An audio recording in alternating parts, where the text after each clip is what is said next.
লোভ না করলে জীবনে ভালো থাকবেন। কেউ লোভ করবেন না। আর সরকারি যে প্রকল্পগুলো হচ্ছে, কেউ যদি আপনাদের কাছে 1 টাকাও চায়, 1 টাকাও কাউকে দেবেন না। তার কারণ হচ্ছে এটা সরকারের টাকা, অন্য কারো টাকা নয়।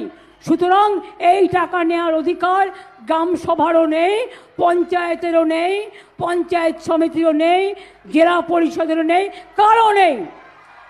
যদি কেউ টাকা চায়, পুলিশ থানায় গিয়ে ডায়েরি করবেন।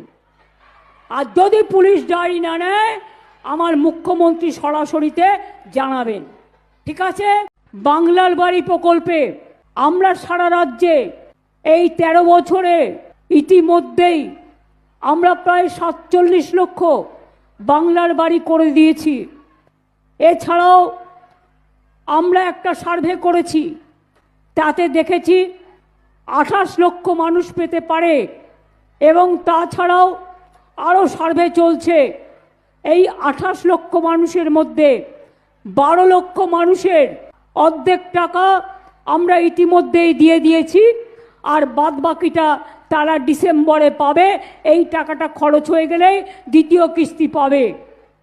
আর যে 16 লক্ষ লোক বাকি থাকবে, 16 লক্ষ বাড়িতে বাকি থাকবে, তারা প্রথম কিস্তি পাবেন ডিসেম্বরে এবং সেকেন্ড কিস্তি পাবেন জুন মাসে বা মে মাসে।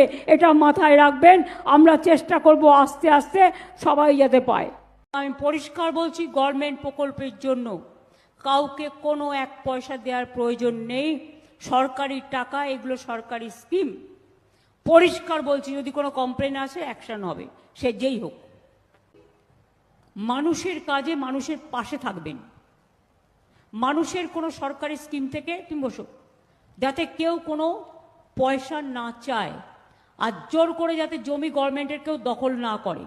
দখল করলে কিন্তু আমরা আদায় করে নেব, এটা মাথায় রাখতে হবে।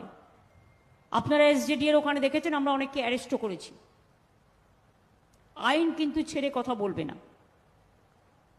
আইনের কাজ করলে সরকার সম্পূর্ণভাবে সবার সাথে আছে। আর বেআইনি কাজ করলে সে A to Z যেই হোক না কেন, ল ক্যানট বি ডিসক্রিমিনেটেড। ল সবার জন্য